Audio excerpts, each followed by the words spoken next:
Hey, how you doing? How's everyone doing today? I'm just about to get this stream started. I'm just replying to a quick message from a client. Bear with me 2 seconds. But generally, this one today is about internet marketers. You know, we see them all over the place, all over Twitter, Google Plus. You know, talking this, that, the other. Um, and yeah, we're gonna look at a bit of that today. Just replying. Bear with me 2 seconds. There we go. But anyway, who have I got on you at the moment? Just a web viewer. Um,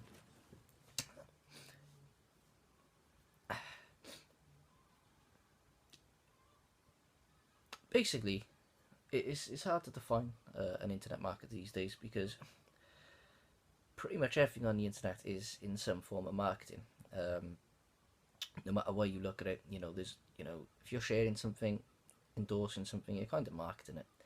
So it's internet marketer is a bit of a broad term, and the problem you have is internet marketing has really been blended with affiliate marketing, which affiliate marketing is really down to the pressure sales.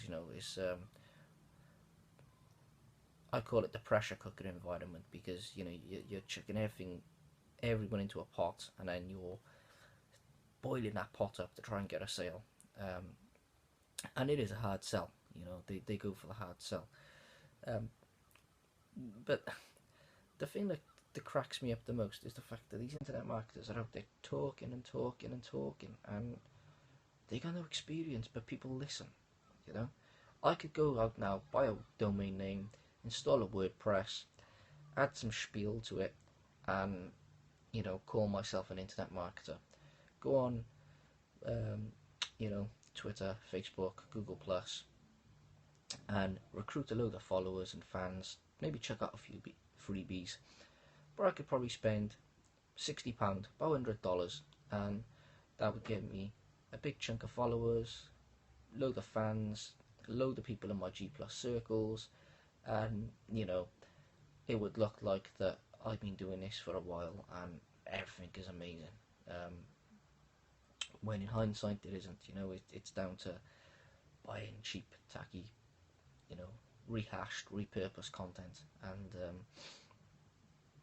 yeah. So I think that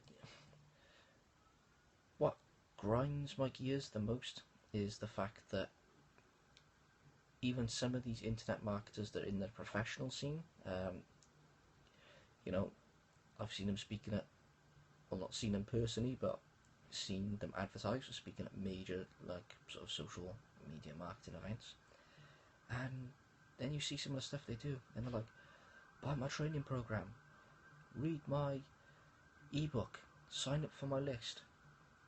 But they know fuck all, you know? But people will buy this shit. People will pay for it. Which is kind of bizarre because people are considerably worried about paying for genuine internet services. Yet they'll buy something that they think can either make them A, famous, B, popular, or C, rich. Three things. They see any of them three things, they'll buy it. And it's absolutely crazy, it's insane. I can't understand why people would pay someone with no knowledge or no quantifiable skills to advise them on services. You're not going to go to a doctor and go, oh yeah, can you fix my broken leg? If the doctor's not a qualified doctor, you know, if the doctor isn't got any experience, if the doctor hasn't got good client recommendations, you're going to do preparatory steps to ensure that the service you're receiving is of a acceptable and qualified standard. Yeah, people are quite happy to go the other route to get, like I said, famous, popular, or rich. Does that make any sense? I'm not sure. Maybe in some people's eyes it does. Maybe people are stuck inside the mentality of, money solves every problem, and You know, I can speak from experience on this. You know, money equals more problems. The more money you have, the more problems you get. You know, you have money attracts the wrong kind of people. It attracts the wrong kind of things to your life that you don't need. You know, it is a quote from Richard Branson here. Money is just an enabler. You know, money can't solve your problems. All it can do is enable you to do more things. And I think that's the key issue people miss. You know, money, they chase the money because they think, well, if I got money I could do this, that and the other. And I suppose in the land of capitalism, yeah, you can buy yourself a certain amount of happiness or love, but when it comes down to it, money is just like, you know, like the quote I mentioned from Branson, an enabler. So, you know, I'm not going to mention no names on internet marketers. I would love to, but I will likely get abused if I do that. But there's so many out there. You know, you don't have to look far. You know, there's a big Twitter guru. She's a female. You know, I'll give that much away. It's not going to be hard, really. Well, actually, no, it could be hard because there's quite everyone's a Twitter guru, but she's blonde and she lives in Florida, allegedly. That might give you a bit more info. But you know, has a certain amount of knowledge, does a pretty smile for the guys, and the money comes floundering in, and that's great. But what is getting retweets on Twitter going to do for you as a person? What's it going to do for you as a business? You know, how many, where are your customers? Are all your customers on Twitter? Are all your friends on Twitter? Are the people you want to connect with on Twitter? Are the customers that you want to acquire on Twitter? You know, if they are, roll on Twitter. But I can tell you, I've worked with a lot of small businesses, and none of them, bar two, use Twitter. And the one's a takeaway restaurant, and the other is a nightclub. Nightclub uses it to promote events and sell VIP passes. The takeaway just uses it to basically communicate deals and special offers. The others, no.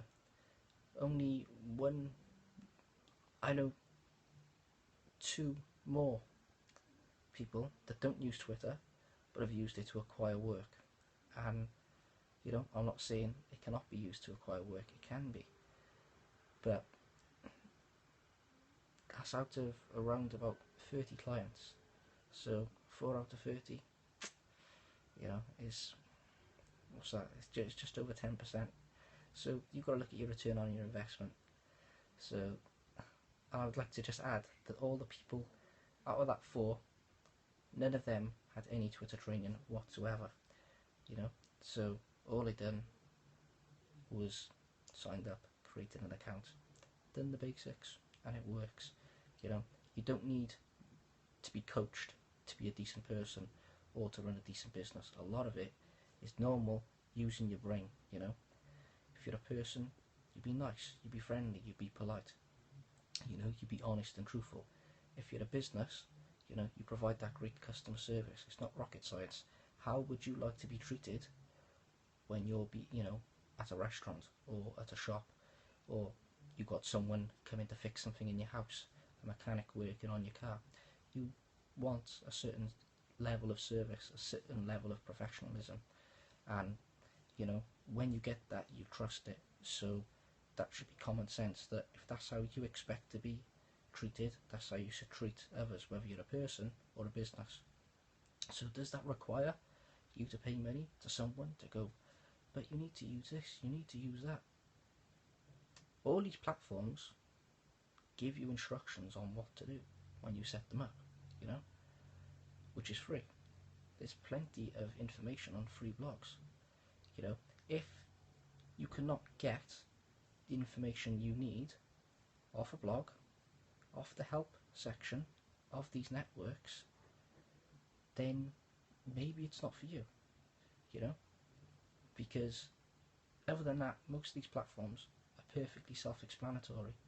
And, you know,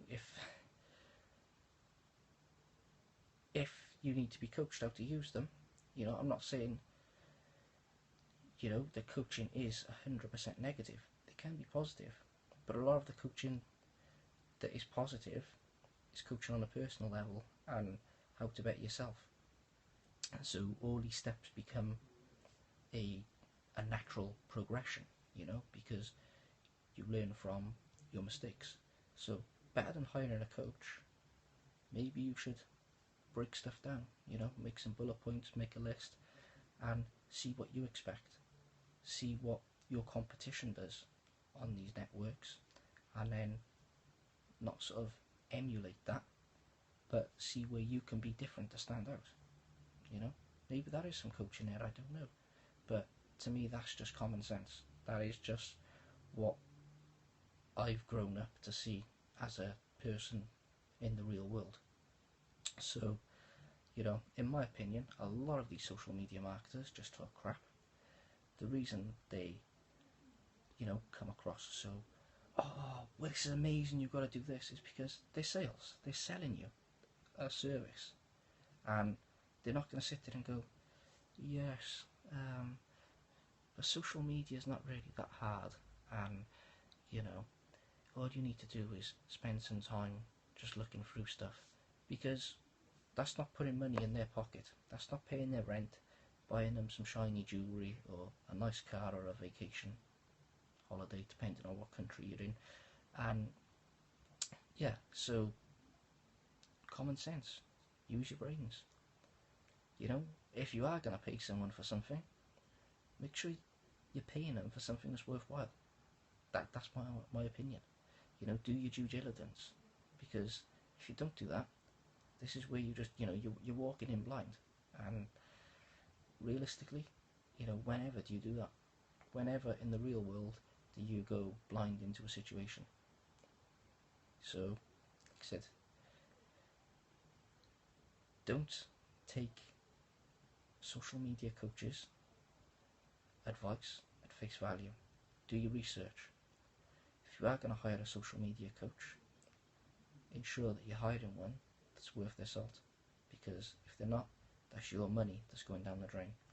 You know, your hard-earned cash is the money that they're taking from you for nothing. So, like I said, use your brain. It's up there somewhere. Do some thinking and see what's best for you. Anyways, thanks for tuning in. I appreciate it, and have a good day.